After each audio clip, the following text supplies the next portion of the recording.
हाट में मिलुवा ड्रेस आउ बिना परिश्रम मिलुवा सक्सेस दुईटा जाक सामान बढ़िया होता है। यार कारण कौन जोटा हाट में मिलता है सस्ता वाला ड्रेस से ड्रेस किसी दिन पर छिंडी जाए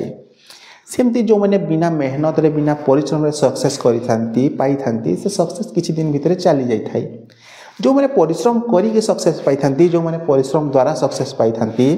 से पाखे गोटे स्पेशल क्वालिटी थाए जदि से किसी प्रॉब्लम क्रिएट है से जानी था मुझे परिश्रम करी मुझे अचीवमेंट पाई आउ थे मुझे चेष्टा करी से अचीवमेंट पाई